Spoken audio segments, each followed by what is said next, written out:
The following is a presentation of TFNN. The Tom O'Brien Show is produced every business day after the market close. Tom takes your phone calls from 4 to 6 p.m. Eastern Standard Time using the data available at that time. Let's go to Fred in Denver. Hey, Fred, what's going on? Hey, Tom, listen, it's an honor to speak to you. I wanted to tell you, I'm one of your successful tigers, and the reason that I'm successful, I probably read a couple hundred books on technical analysis over the last 10 or 15 years. I'm a retired public school teacher, and I heard you talking today on your earlier show that if you really knew what you were doing in this business, you probably wouldn't have to work again. And I wake up every morning, I look at your book, I can tell you, every other author is just pales in comparison to your clarity. I just wanted to thank you. Oh, I really appreciate it. And now, here's Tom O'Brien.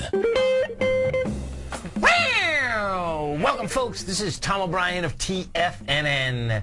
We go 5 days a week. We go 2 hours a day. We go 24 hours a day on the internet at TFNN.com. Always remember, folks, whatever you think about, you bring about. Whatever you focus on grows. Hope everyone's having a great day out there, safe day. And, of course, folks, let's make it a great night. Let's take a look at one of our 4 agreements. Serve the one you love. Once you decide to be a couple, you are there to serve the one you love. To serve your love to your lover. In every kiss and every touch, you feel that you are there to please the one you love without expecting anything back. Market-wise, let's take a look at it out here. We had the Dow up 7, NASDAQ down 22, S&P's off 2, gold contract up $28, traded $1,807 an ounce. Silver up 72 cents at $39.88 an ounce. Platinum up $5 at $1,778 an ounce. Copper down 7 pennies at $3.71 a pound. Copper has been absolutely smoked, folks. Bonds down 5 ticks, trading at 141.18. The dollar index off 8 ticks at 77.55. Euro is at 136, and the yen is trading out there down 19 ticks at 76.39.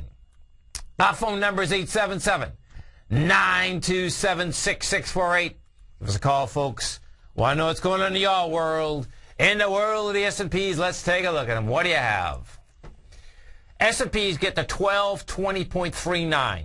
Now, the swing point out there, folks, is the 1230.71. That was the swing from the 31st. The swing point from the 16th, which was, let's see, Friday, was 1220.06. What do? You do 860 million shares, folks. That little baby, of course, was going against Friday, which it wanted to get tested out on. And Friday we had some good juice. We had 1.8 billion shares. And then it's also going against the August 8th and August 9th. And gave it up, folks, in spades. That's it. That's all she wrote, folks. That's all she wrote. That's the bottom line. What I mean specifically by that is that now you're going to come down to the other end of the consolidation, and it's going to see what it's going to be able to do as you start running into the 1100 level. And right now we're at 1202. Dow Industrials. You take a look at the Dow. Same setup in the Dow. What you had with the Dow is this. Dow Industrials get to a price point today of 11,550. Can't handle it.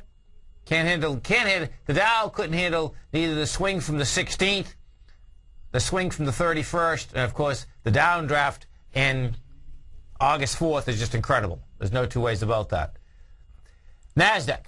Now, the composite, folks, was the one that was basically screaming. And the reason I'm saying the NASDAQ was the one that was screaming is this. The NASDAQ had led us all the way up. NASDAQ had a, nice ride off the bottom. No two ways about that. And then what does it do? It dies on the vine. Absolutely dies on the vine. NASDAQ today got to a price point of 26.43, meaning got over the price point of yesterday, which was 26.27. And if you remember, what you had yesterday, and these are always, they always look bullish and they're bearish, and we got the confirmation today. It was a lost engulfing yesterday in the NASDAQ. Sure enough, what a lost engulfing is that it starts at the bottom, goes all the way up, gets into it, and if you're, what we were talking about is that what the NASDAQ had actually done, now this is what's so really bizarre, folks. The NASDAQ had tested the high of Friday within 0.08 of 1%. and closed underneath. So what does it do today? Now, so check this out, folks, because this is really wild how this works. Okay, so the NASDAQ today does 1.9 billion shares. Well, that's not even close, okay? The NASDAQ, folks, was going into 3.8 and 4 billion shares. Now, if you're in the market intraday, you know, bottom line, the market itself, so when you're looking at markets, what you want to get your head wrapped around is this, is that the easiest way, one of the easiest ways, let's put it this way, to get more information out of a market is when there's divergence. And what the divergence was out here today was this. The NASDAQ has brought us all the way up. The tech stocks, great runs up, right? What should have happened is that's where the juice should have been. Well, that wasn't it, folks. What you had is that you had a situation where the Dow and the S&P basically were up about 1.2%. The NASDAQ was having a tough time. It was up 0.7 to 0.8%. Now you got to wrap this around a little bit more. And you wrap it around what? We wrap it around Apple. Now, what Apple had been doing, folks, was this. Apple got to a price point of $422. Well, a butterfly, folks, going all the way back to the 26th of July, that butterfly was tagging out a 416 price point. What does Apple do? Apple opens at 415.25. Gets to 422, gives it up. Bottom line, you know, you have some volume in Apple, so that can get tested again. Apple basically was, once Apple started falling apart, that was it for the marketplace. Now, copper, okay? Copper, folks, is not only down the tubes. Copper is in a huge A to B equals C to D on the way down. Your A point out here was 455. Your B was 384. With what, 55, 65, 70? We're talking 70. So you're talking copper's going to 350. Now, what does that do, copper at 350? Copper at 350, folks, takes a bunch of stocks right to the cleaners. Start with FCX, Freeport McMoran. You want to see, I mean, I love this stock, okay? But I love this stock at a lot lower lows. The reason being, folks, is that what happens with Freeport McMoran, this stock is absolutely wild. And I mean, I remember the first time I owned this stock, you're talking, we're going back 20-something years. Freeport McMoran, folks, they had these B shares. They were paying dividends, big dividends, years. Well, it's a great stock. But bottom line, this equity is one of the most volatile equities in the marketplace. So check out what it did. You know, if we go back to 2006, it's trading at $24. It goes all the way up to 54. 58. What does it do? Then it trades down to $8. $8. 54 to $8, folks. Comes all the way back up to 60. It's at 38. Does that seem like a lot? Well, you know what? It's a lot if you're a fundamentalist. If you want to know where this baby's going, well, you stay right there because this is going to go charge $30. We'll see what ends up happening when it gets down to that $30 area. Big numbers out here today, folks. Netflix, NFLX. That's still going after the bottom of that ABC structure on the way down. Down another $13 out here today, trading at 130. And what do you know? It's interesting about Netflix too, folks, is that I was looking at the, my son and I were talking, saying, hey, I wonder if the CEO, how much heat, he's taking a lot of heat, on what happened business-wise, but the CEO did not sell one share of Netflix, which is pretty incredible.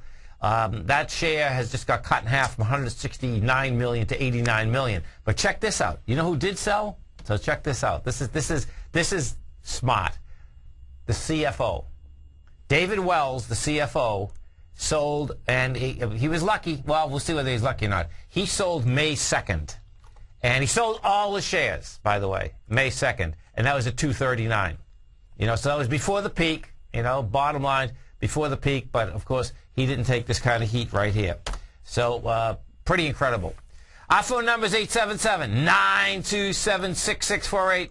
Let's go to Nick in Fort Lauderdale. Hey, Nick, what's going on? All right, thanks. I wanted to ask you about GBG. A year ago, they had 335 million shares outstanding. Now they've got 475 million shares outstanding. how should I deduce that? Is that diluting all the stock that I own, or Okay. that's a lot of shares out, to put out there?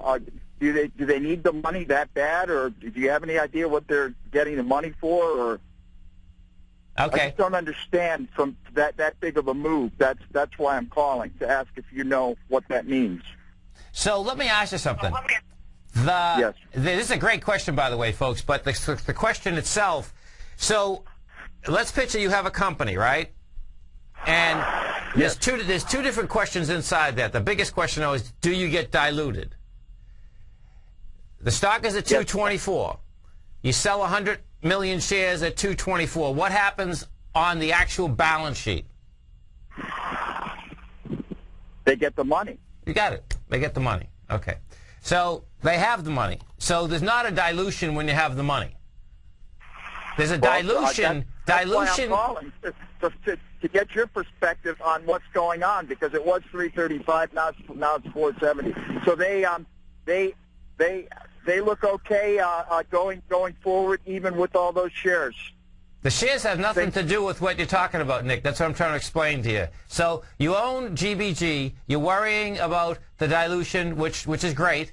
So what you should do is that you should go over to our website at TFNN, hit the GBG banner, go through their presentation so that you can understand where the money went and where the money is.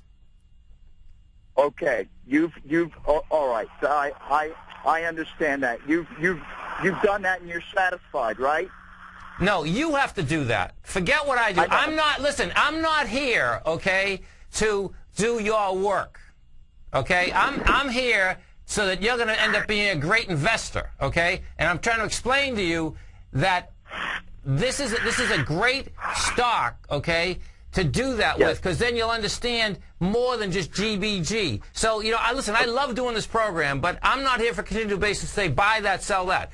The key and what really gets all of us going, what gets me up every day is this, is that I'm having people fly like an eagle, including myself. Okay? So go do the work so that you can see where the money was, okay, how it was spent, and then you can bisect and dissect any stock, man, and that's where it's at. Okay. The last time I called, you told me I also had a good question about the rand, and I had told you that it went from 664 to 710. Now it's 770. Okay, so perfect. Now tell me what's going to happen then. Well, since I've been listening to you, that means that GBG is getting in the dollars and paying out in rand, and all the monetary forexes are all perfect for them. That's right. And what other stocks? And other stocks that are in South Africa. That's right. It's a beautiful thing, brother. Have a great one, man. Have a safe one. We'll come right back, folks.